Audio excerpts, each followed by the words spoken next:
Well, I guess I'm gonna try to do a video today for the YouTubes. Today's subject, a subject that has been on forums for now going on decades. Big tires with no lift.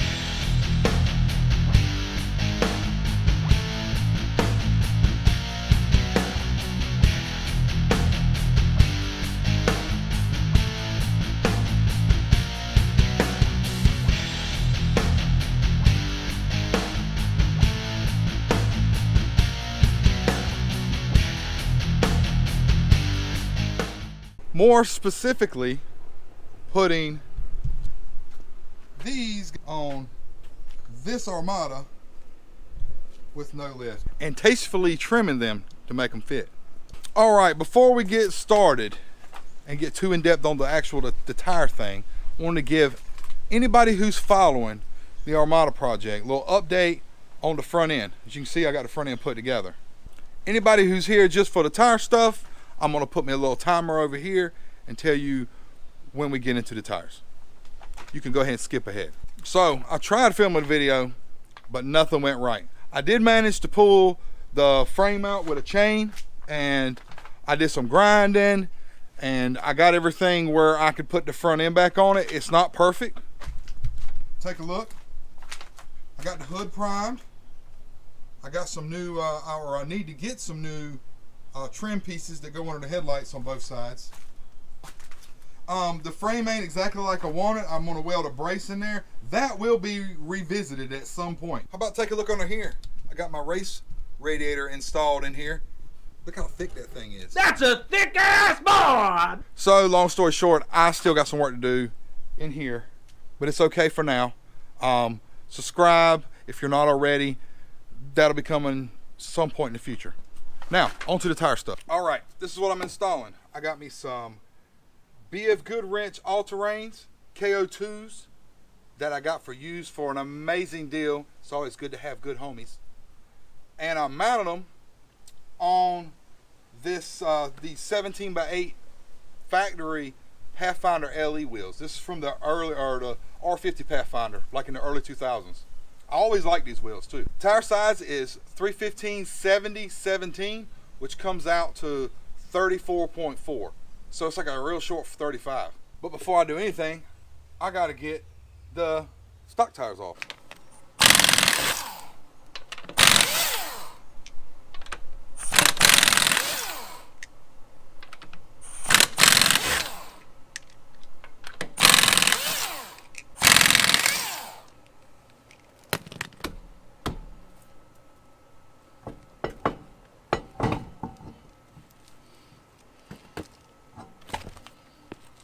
So old Pathfinders have the same lug pattern, which is 6 on 5.5, as the Titan and the Armada.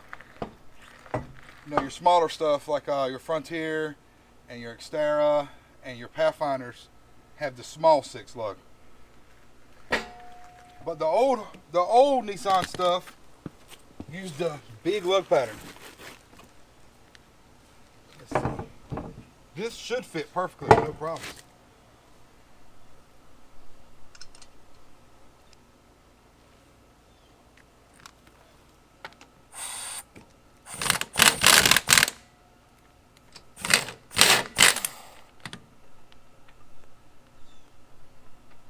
I gotta get a thinner socket. That's a little hole.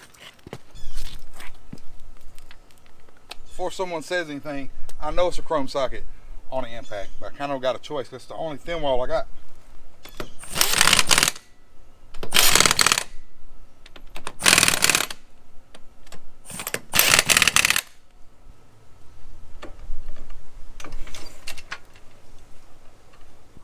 Look at there. Well, got to go back and forth a few times because the tires, you know, tilted out like this. But even in stock form, we got plenty of clearance for those tires. The front's gonna be a different story though. Let's go up there. All right, moving to the front. The front is where known clearance issues exist.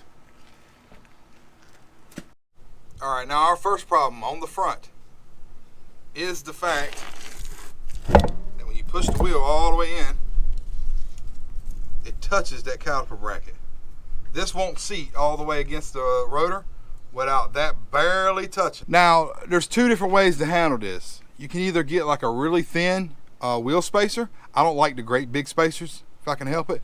If you get a really thin one and you run into a problem like this, you can get by with that. Or if it's just a little bit, like in this case, you can get the grinder out.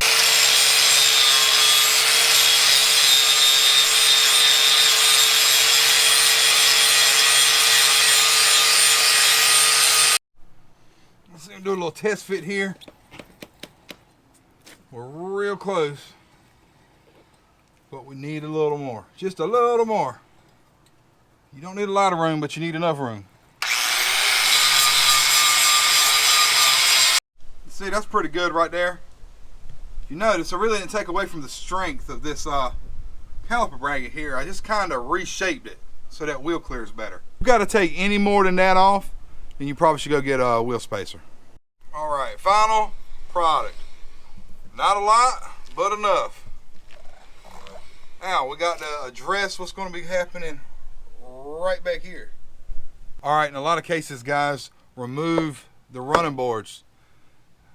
My wife requested that I not do that because she's only like 5'2". So I compromised and I'm keeping the running boards, you know what I mean? Anyway, I already did it on the other side. That's how I know exactly what to do.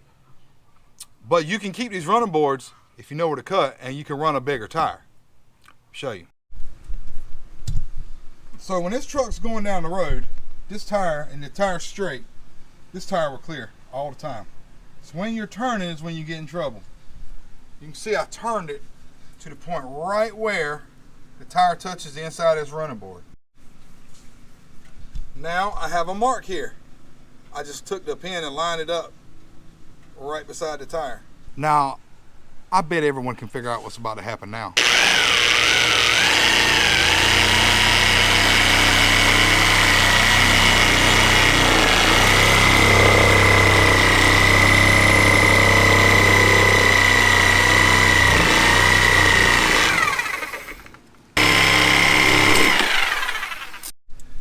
All right, that's what it looks like.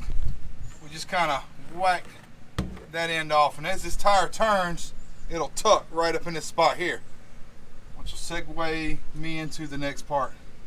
I gotta figure out what to do with this pinch weld that's behind this and this. Now, a lot of times I see guys that do what's called a melt mod, where they take like a heat gun and they warp that plastic. I've never really had good luck doing that. It always looks like crap to me.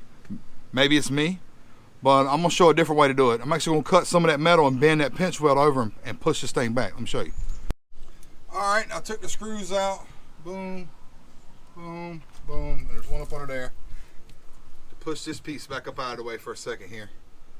And the idea is we're gonna go and we're gonna run this line right down here like this to cut this piece of steel off, and then we're gonna continue that energy. We're gonna come right up. We're not gonna cut that bolt off. We're gonna come right up around this area right here. And that should be pretty good.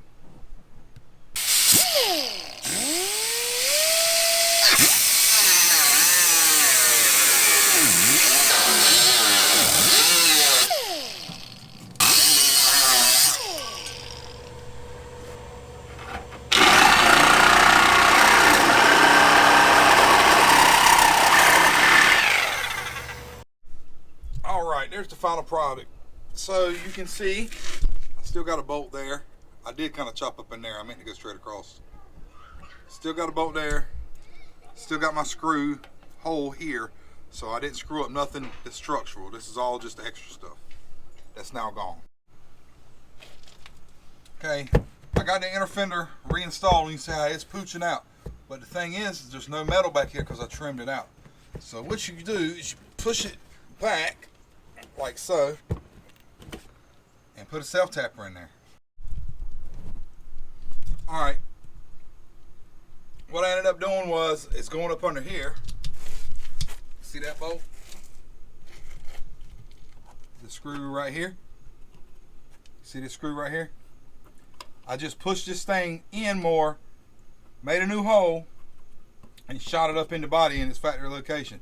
So that moved this whole piece that way. All right, here's the finished result.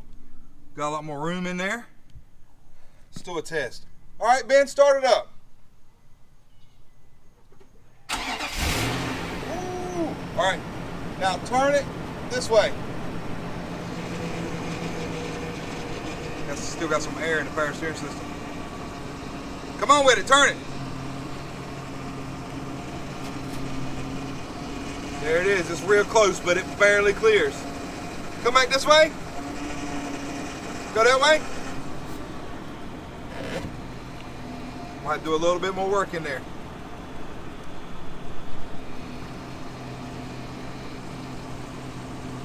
All right, I adjusted this piece just a little bit more. See if it'll clear now. Come this way.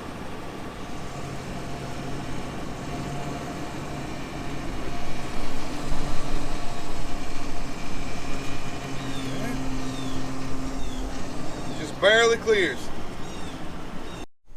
If I get the sun to cooperate, that looks pretty daggone good. That tire and wheel combo on this vehicle. Down the side, we got just a little bit of stick out. It don't look like a train car. It's flush with the outside.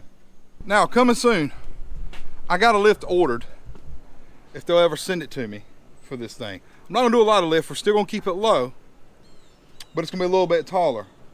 It barely clears in the front, but all that'll go away when I put that little bit of lift on. I'm putting some Bilstein 5100s on it. It should be all the way fine then. You know, I did this whole video because I think it's fun to see what you can get away with sometimes. And having a big tire on a low rig always looks really good to me. So anyway, if you're interested in the rest of the stuff I got in store for this Armada, the frame repairs and the lift and everything else, go ahead and smash that subscribe button if you hadn't already. If you learn anything from this for an Armada, Titan, or really, these principles go for any kind of vehicle if you're trying to squeeze big tires on it. If it helps you, please push the like button. Thanks for watching. Come back and see me.